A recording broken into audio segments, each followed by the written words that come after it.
Welcome to our weekly 3-Minute Therapy podcast, excuse me, with me, Dr. Michael R. Edelstein, a REBT clinical psychologist, and Kevin Benbow, an REBT psychologist. Kevin has a practice in Yuma, Arizona, and if you contact him and you're a resident, then insurance could very well cover part or all of the payment. And I'm international on Zoom, FaceTime, Skype, or phone. I'm author of 3-Minute Therapy, Change Your Thinking, Change Your Life.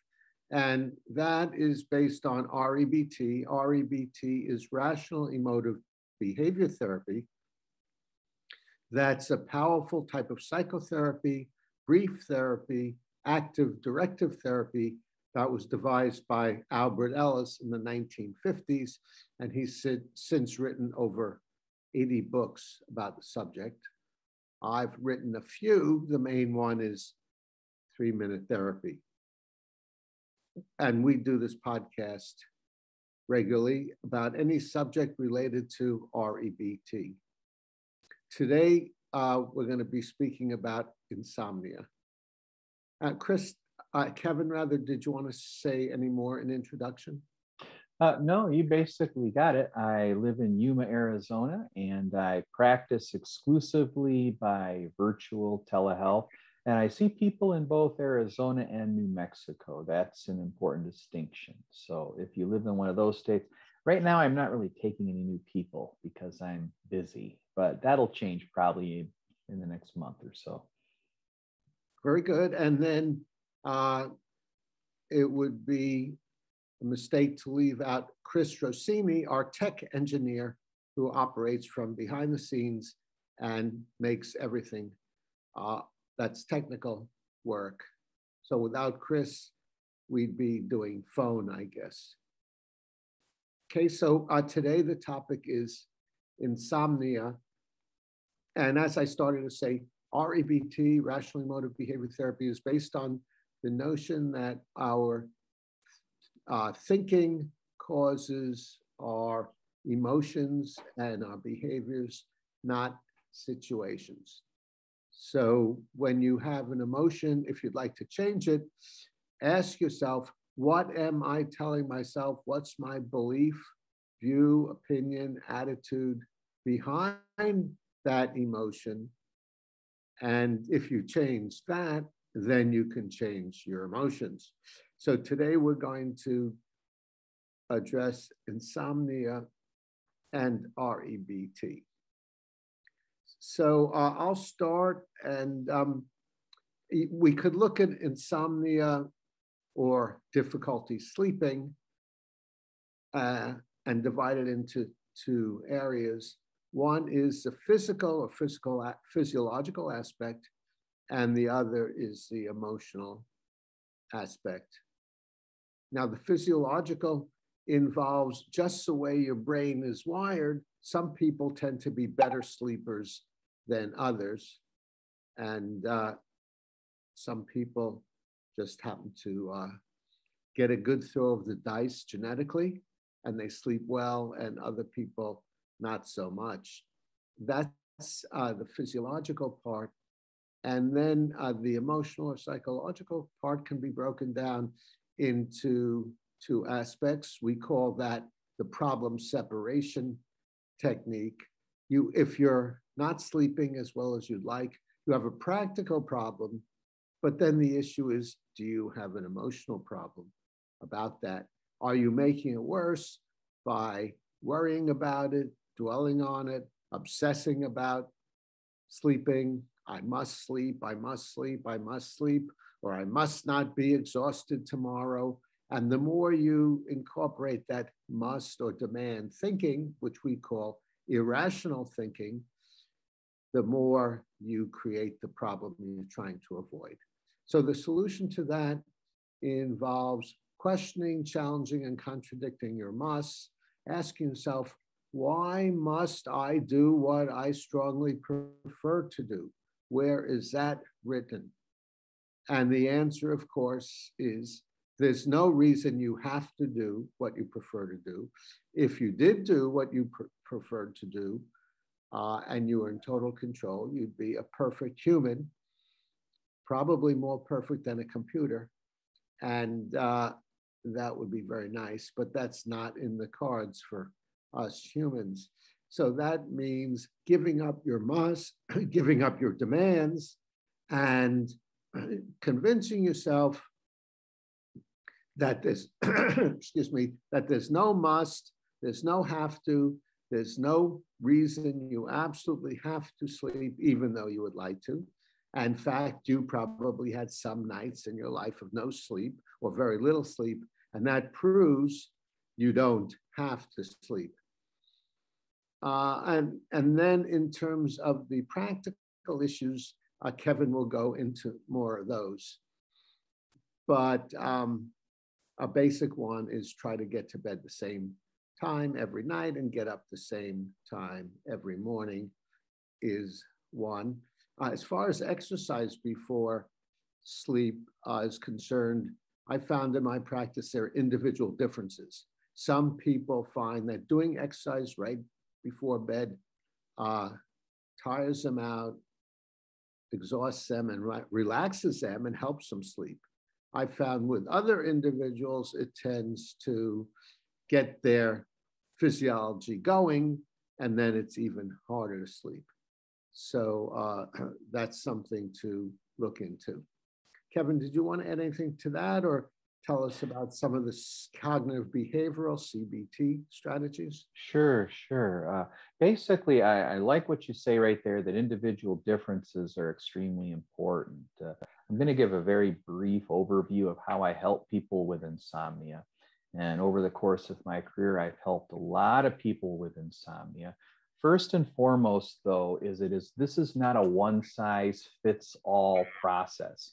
For example, it's generally accepted wisdom that it's not a good idea to have caffeine after 2 p.m. Some of us, and I happen to be one of these people, I can drink a cup of coffee and go to bed. It doesn't bother me at all. So you'll want to keep that in mind. But basically speaking, if we're talking about just a behavioral approach to insomnia, there are some very important practical things we can do.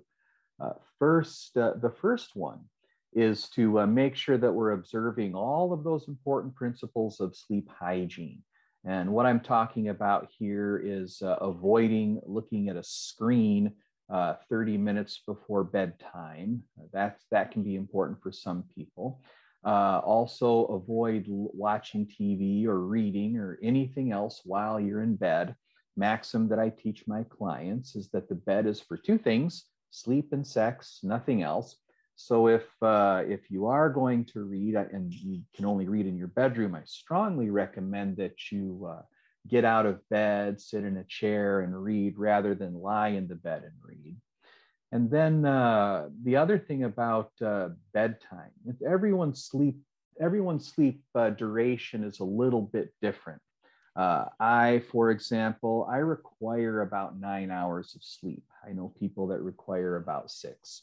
And so that varies from person to person as well. Another side note I'd like to throw in there is that if you find yourself waking up on a regular basis, or you believe you're sleeping, but you wake up tired, you may be suffering from an undiagnosed case of sleep apnea. If you're having some daytime sleepiness, but you believe you're sleeping, it's important to be seen by a physician, because this can actually be a life-threatening condition. So how do we beat insomnia? First and foremost, it's important to establish what time you want to get up every morning.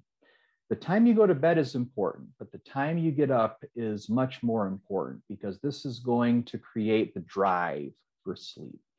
And so if we're observing all of the principles of sleep hygiene, I recommend that you decide what time you're going to get up, count backward the number of hours that you typically believe you need to sleep, and then go to bed at that time. If after 30 to 40 minutes you feel you're not going to fall asleep, you're wide awake, and there's no chance of drifting off in your mind, then I recommend getting out of bed, going to a quiet, dimly lit place and do something quietly that does not involve a screen. It could be reading a book, and make sure it's not a page turner so it doesn't keep you going. Don't watch something on TV. Just do something quietly if you have a hobby or whatnot. Oh, Kevin? Yes. Why do that out of bed? Why not? Out of bed. Yes. Well, I have some clients who like to read in bed because they fall asleep while reading, and they'd rather sleep in bed than on a couch or a chair. So why not do it in bed? So the idea is not to fall asleep while you're doing the hobby. In answer to your question, and again, this is not a one size fits all. Most of us break at least some of these sleep hygiene rules. I call them rules loosely. But the reason why we get out of bed is because we don't want to pair being in bed with not sleeping, doing something that has nothing to do with sleep. So the bed, the idea, it's kind of like Pavlov's dog.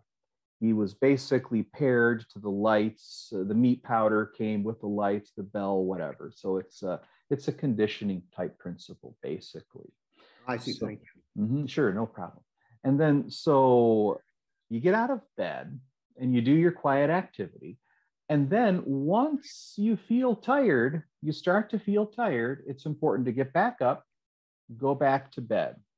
And then I like to tell people it's like a bottle of shampoo. If the same thing happens, you repeat the process. 30, 40 minutes go by, you get out of bed, do the same thing again. Go back to bed when you're tired. Now, here is the single most important part of it. We're going to get up at the same time. Whatever time we've decided we're getting up, we're going to get up no matter how we feel. If you feel exhausted, you're still going to get up out of bed. And here's the other thing. We're going to go through the day, business as usual, not calling into work, not taking naps, and we're going to push through until bedtime the next night. And as you can imagine, this is going to create a sleep deficit, which in turn will strengthen the desire to sleep. So that's it in a nutshell. How long will it take? There are some people I've worked with where this just takes 2 or 3 days. There are people who have used this protocol for quite some time, and they keep cycling back into it and cycling back into insomnia rather. So that's it in a nutshell. Okay, and one other question there, Kevin, but that's very informative. Thank you. About taking naps. Do you have any research or thoughts about taking naps during the day? Is it something to avoid, or something it's okay, or something that's important, or individual differences? I think it's probably all of the above, strangely enough. It depends on the person. It depends on if they're having a problem with insomnia. I think if there's a problem with insomnia, the naps are probably making the insomnia worse, though there are some medical conditions that can play in here. For example, I have multiple sclerosis. Some people have fibromyalgia, and brief naps are often indicated for people like us who have these neurological conditions. They can be very restorative. It's important, though, that it not take a huge amount of time, not be longer than maybe an hour or so. It would be my gut reaction there. But for some people, they can be very important. And some people are taking cancer treatments, for example, and these can be very exhausting. And so a nap was probably indicated for them. But if there is insomnia, it's probably a bad idea. Okay, thank you for that. Also, I think one of the things that often is counter to good sleep or falling asleep is racing thoughts. You have thoughts going around in your mind about again and again and again. So one way to remedy that is to engage in some type of monotonous focusing. So you could go over a relaxation exercise in your head, or you could count sheep, or you could listen, put on a boring talk show, or some soft music, Gregorian chants, for example. So those are some options for some people. Did you want to say something about that? And then I have another question. Yeah, I sure do. There was some, as a classical musician, I was encouraged to hear this. There's some research, and it was a few years ago, that listening to classical music 30 minutes before going to bed can really help with relaxation. Now, here's the thing. As a classical musician, there's classical music and there's classical music. For me, it really depends on what you find pleasant. For me personally, I do not like listening to the harpsichord. It sounds to me like breaking glass. I find it very, very unpleasant. However, violin concertos, soft guitar, soft light piano, these sorts of things can really help one relax. And you mentioned monotonous exercise. There's a monotonous focusing. Yes. There's a very simple exercise that I'll use on a regular basis, which is just to focus on the breathing. Just pay attention to the breath going in and out, not doing anything special, not in through the nose, out through the mouth or any of that, just watching it. And then, of course, you're going to get distracted. And when your mind drifts off, just gently bring it back to the breathing and just pay attention to it. And quite often that can also be helpful with people falling asleep. Okay, great. I want to add to the boring classical music, Mahler and Rachmaninoff. I find them very boring. They're both popular, so yeah, probably there are others with different opinions. Okay, that seems very, very complete. But if you have further questions, put it in the comments below. If you have sleep problems and you'd like to be a guest on our show, we would love to have you as a guest. Or if you have any other problem that you'd like some free therapy for from the two preeminent REBT therapists in the United States, me, Dr. Michael R. Edelstein, and Kevin Benbow, we would be happy to help you. And again, I'd like to thank our tech engineer, Chris Rossini. If you have suggestions for subjects, put them in the comments below. If you like this, if this was helpful or valuable in any way, give us a thumbs up and help support us by donating to Patreon. Subscribe to the 3-Minute Therapy podcast to stay on the rational side of life.